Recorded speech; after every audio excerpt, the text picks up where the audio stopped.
Lost Sunday afternoon for the Baltimore Ravens against the Los Angeles Chargers of Carson, formerly of San Diego. Ravens got their ass kicked for most of the afternoon. I mean, sort of a miraculous final score, quite frankly. And I know some folks in Vegas probably thought so as well. But not the ending you want.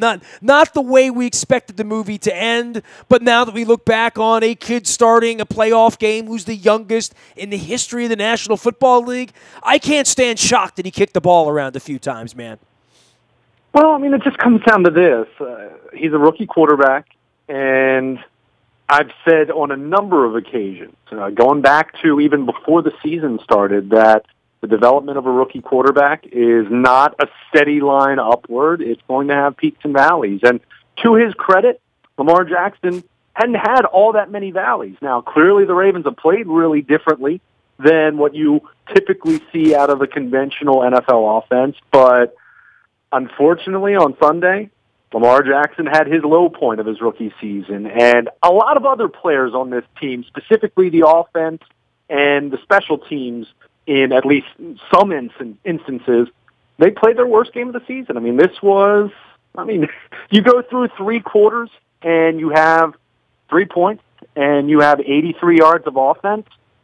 I mean, what do you expect the fact that they were even in this game at the very end really speaks to, I guess, give Lamar Jackson and these guys some semblance of credit that they kept trying. And you really wonder if the Chargers defense kind of checked out when they went up 23-3. But you just can't play that poorly for 50 minutes and expect to have a chance to win. And the Ravens found that out the hard way. And let's face it, the final score, 23-17, it never really felt that close. I mean, this offense was awful most of the day. I mean, as bad as we've seen some Ravens offenses be over the years. The special teams had too many lapses, even though they gave you a couple plays as well.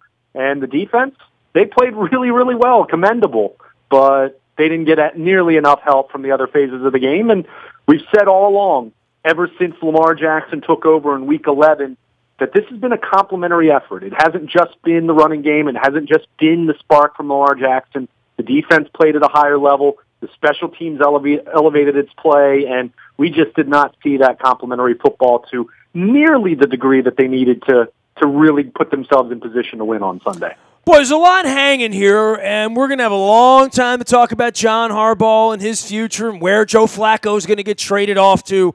But the decision about Lamar Jackson and where he was and where the offensive line was, that this thing was a ripe sort of Zach Britton, Buck Showalter sort of a story as to whether you would go to Joe Flacco or not go to Joe Flacco. Then you add in the fans booing Lamar Jackson, which I thought, lacked a little civility, but we've seen that for the better part of a decade, going back to Kyle Bowler around here. I don't know that the fans have been on their best behavior or, how the offense performed, but there's plenty of second guessing that goes around, but not so much on the way the team went about it. I mean, they deserve to lose on Sunday, so I don't know that we can go back and rewrite that. But I think you could look at it and say there were opportunities here to change the game, to mix things up, to take a Super Bowl winning quarterback and give him a chance to come in and salvage the season. And in the end, Lamar did a pretty good job of salvaging or trying to salvage the season at the end. But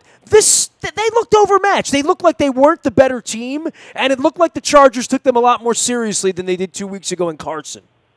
Yeah, and I think, let's be very clear about this. Look, I'll hear debates as far as Joe Flacco coming in at some point. I think it was a little silly for people to be suggesting it when they were down 6-0 in the first half.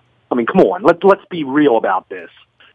But as the game went on, and it was clear that he wasn't in any kind of sync or rhythm, I'll hear it. At the same time, this offensive line got its ass kicked on Sunday. I mean, there's just no way to sugarcoat it. And talking to Marshall Yanda and some other members of the O-line, I mean, it was very clear they were very unhappy with how they played.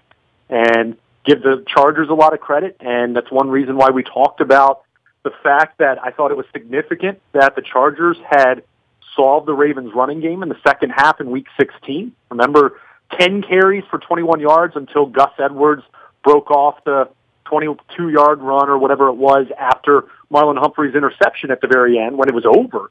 So I think the big question was, had they cracked the code, or was it, small sample, and you expected the Ravens to get back to doing their thing on Sunday? And it was very clear they figured something out. And one of the more interesting details that I saw from NFL's next-gen stats, the Chargers played with 7 defensive backs on the field for all but one play on Sunday. So they weren't playing a nickel, they weren't playing a dime, they were playing a quarter defense. Now, they had safeties playing in the box and trying to bottle up Jackson on the edges, and you have to give their front credit that the Ravens didn't gash them inside, but I think it's really easy to just pin all this on Lamar Jackson if you want to. And look, he played poorly. He played very poorly for 3+ quarters. Not to mention ball security. There's one thing of not having holes, not making plays, taking sacks. I mean, the fact that they got to him that much, man, that's the number that I can't get over, 7, right?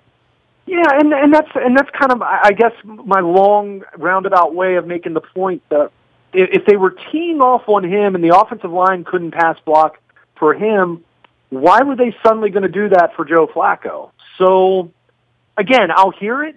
Do I really, in my heart of hearts, believe that the outcome would have been different if they had gone to Joe Flacco late in the third quarter? No, I don't. I just don't believe that. I think you would have seen what Lamar Jackson ended up doing. And Flacco was asked about it in the post-game locker room and kind of cut off the question and said, look, I'm not going to get into that. Lamar was the quarterback. He did a good job getting us back into it at the very end, and he's being a good teammate. I'm not going to sit here and try to act that like a quarterback who, go back and look the last couple of years, it's not as though Joe Flacco has orchestrated a 3-score kind of comeback over the last couple of years. It hasn't been there. And he hasn't played in over 2 months, and the offensive line was getting their ass kicked. So what was really going to be different about that? And on top of that, and I think it's very relevant to mention this, you went to the point of no return 3 or 4 weeks ago when Flacco was healthy enough to play again, and John Harbaugh said, Lamar Jackson's going to be our quarterback. I know everyone you're talking about the playoffs and the here and now, but you replace him, and then Joe Flacco comes in, and probably they don't win anyway. Like I said, I don't buy for a second that they would have won if they had gone to Joe Flacco. And then all of a sudden you've created a situation where you're jettisoning the guy that used to be the franchise quarterback who won you a Super Bowl 6 years ago, and you made that decision, agree or disagree, they made that decision. And, the last message that you give to your quarterback of the future was, well, we didn't have any faith in you to play in the biggest game of the year, and we decided to go back to the guy that we got. You know what I mean? Like, they kind of made their bed back in week 14, week 15 when Flacco was healthy enough to play, and John Harbaugh said, Lamar Jackson's going to be our quarterback. And I really, given the way that the circumstances of the game were going, I know they were behind by a lot, but given the way that the offensive line was playing, I think. Well, you turned to me and you said they're going to get Joe killed if they put Joe in the game right now, right? I mean, Joe wouldn't have a chance, right? And look, and I was very critical of the Ravens drafting Lamar Jackson in late April, not because of him, but because of how I kind of felt that Flacco was being made out to be the scapegoat for the organization because of all the bad decisions that they've made and lackluster drafts and mediocre contract decisions, but that go beyond him specifically. So, I'm not sitting here saying, trying to be anti-Joe Flacco. I just think you're really not showing much moxie as a head coach if you name this guy your starter and you bench him at the first sign of adversity.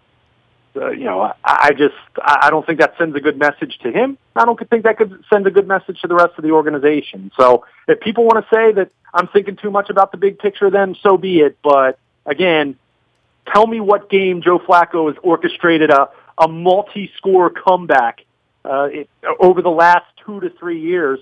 Okay, 10 points? All right. But when you're talking you need 3 touchdowns, he hasn't done that, and Lamar Jackson got them back into a position. Even if it was the Chargers defense going to sleep, I would not have foreseen anything different than what we ended up seeing, which was, hey, Lamar was able to put it together, get a little bit of a rhythm at the end. It was too late. I understand that, but I really would have had a tough time envisioning Joe Flacco doing anything more than what that ended up being. It was just they played too poorly across the board on the offensive side of the ball to really think that they were going to be able to do something different magically.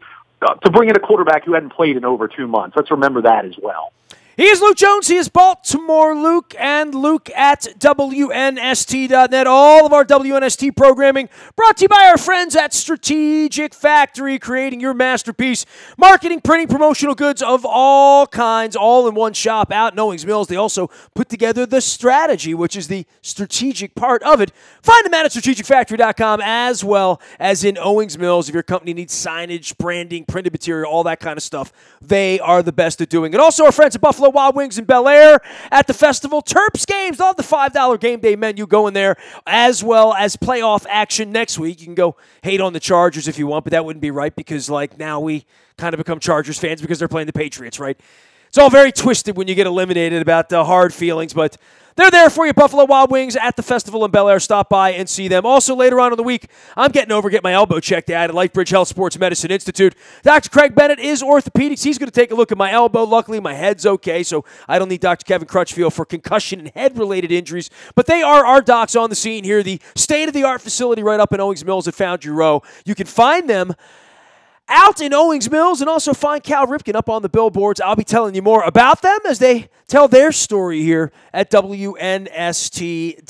Luke, the running game and remnants of the running game and how lanes got filled and how the Chargers sort of flowed to the ball, it was more of the second half than the first half, right? And we talked so much about adjustments and about who was going to win the chess match.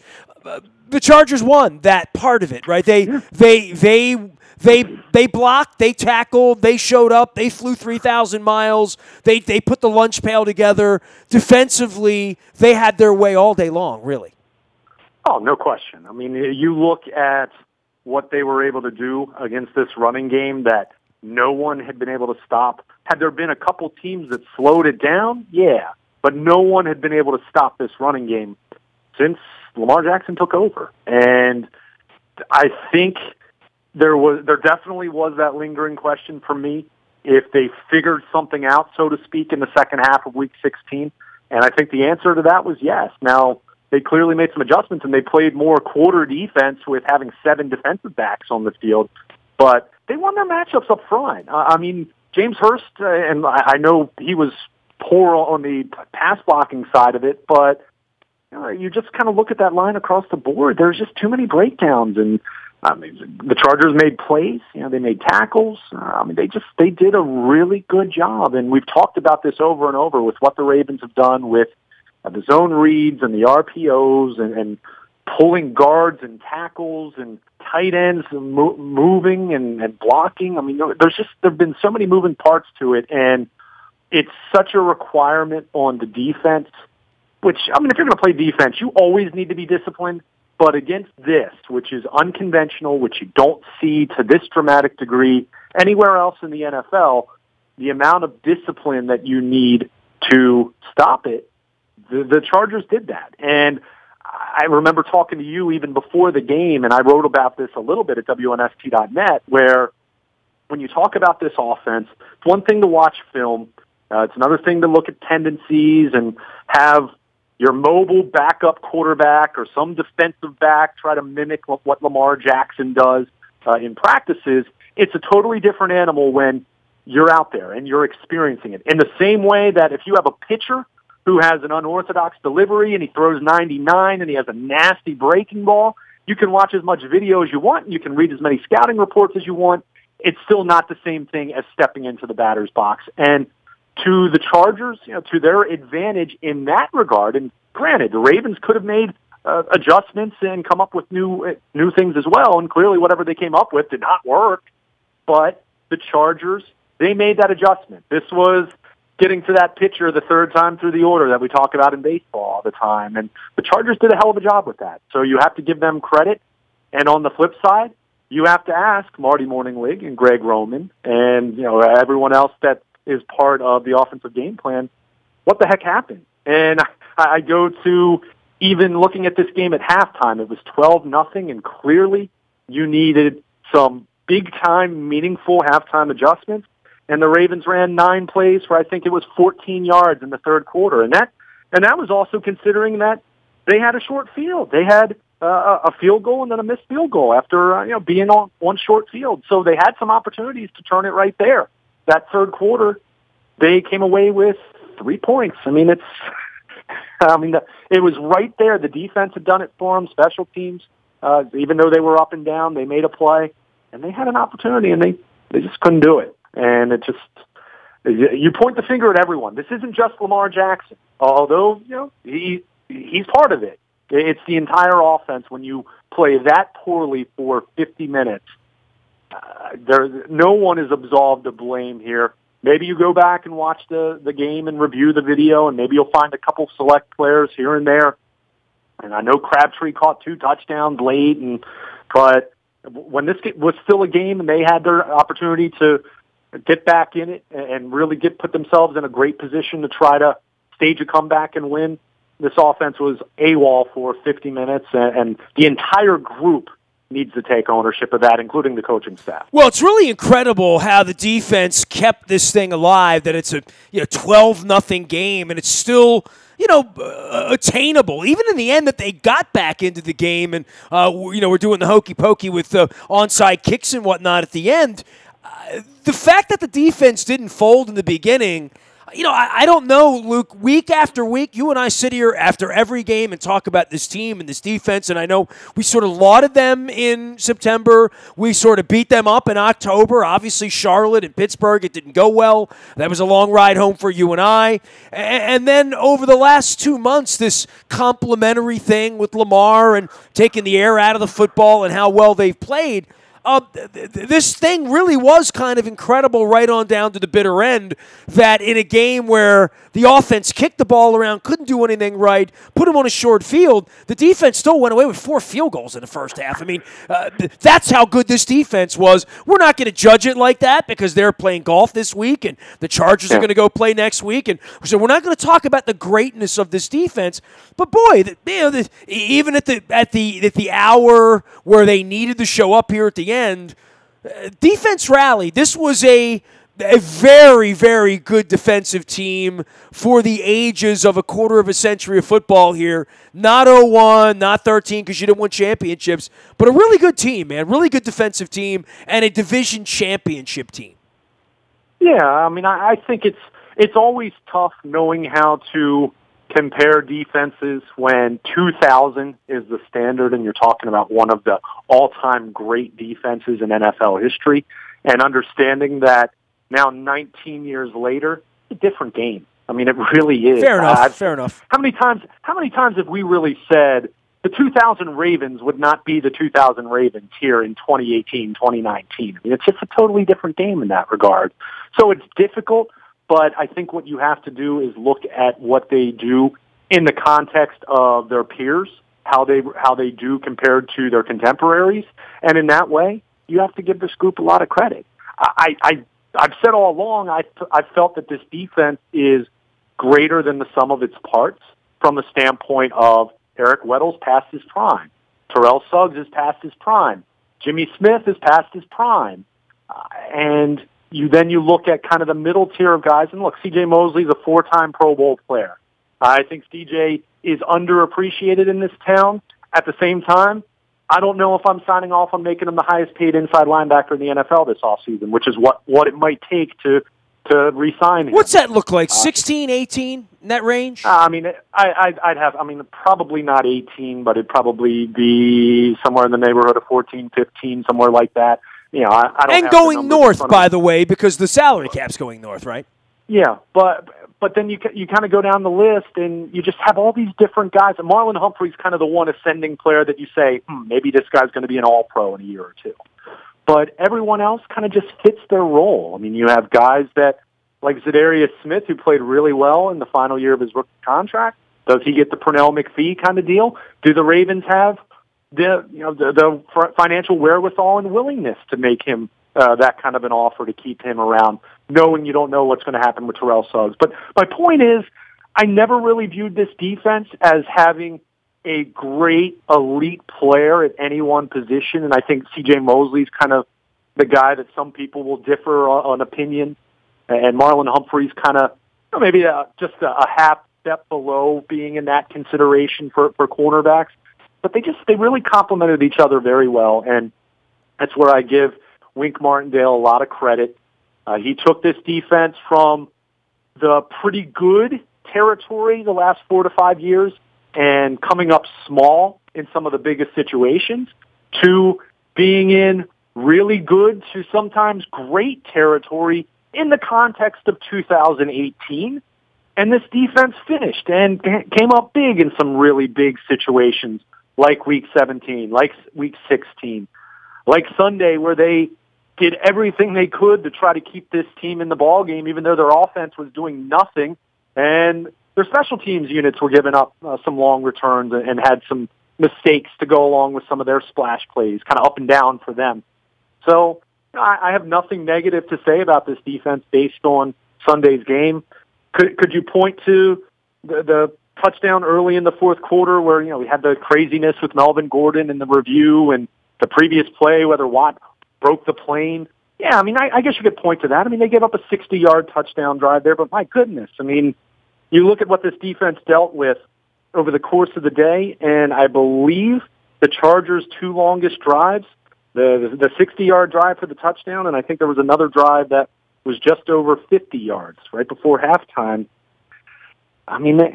If that's the worst you're doing, and then the rest of it is you're making stops and you're trying to hold a team to field goals when you're on a short field, I can't say too much about that. So unfortunately, Nestor, and you know this very well, over the history of this franchise, how many games can we talk about where we say the defense deserved better? Well, on Sunday, the defense deserved better, and until the fourth quarter, for me, that game very much had a feel of that 2006 playoff loss to Indianapolis where they held Peyton Manning to 5 field goals.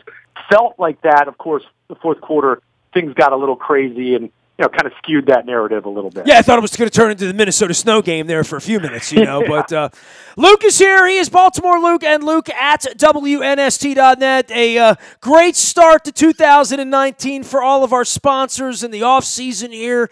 Certainly not the trip we wanted to make up to New England this week, so big thanks to everybody that reached out to us over the weekend. I want to give a shout-out to everybody at Patrick's in Essex, our old stomping grounds over in Eastern Avenue. We had Matt Scurr there earlier this year. Make sure you're stopping by there this week. Salads, the sandwiches, the pub grub, and the games are always on. Don't forget, wings on Wednesday, and don't forget about the Johnny U-Wall in the back there at Patrick's in Essex. Also, our friends at the Modell Lyric. Big shows coming up, including John Mellencamp. We got Dancing with the Stars next week there as well. Lots of comedy. George Lopez is going to be there. Jim Gaffigan's going to be there as well. Joe Bonamassa in March. But I'll be there for John Mellencamp next month, as well as Kansas on March 1st. There's always magic at the Modell Lyric. You can learn more at modell-lyric.com. Also, our friends at Sporticulture, where you can, maybe razz your friends that are still in the playoffs, if you wish, by sending flowers. Go to Sporticulture.com. Officially licensed, one click away. Make a great gift in 2019, and they smell nice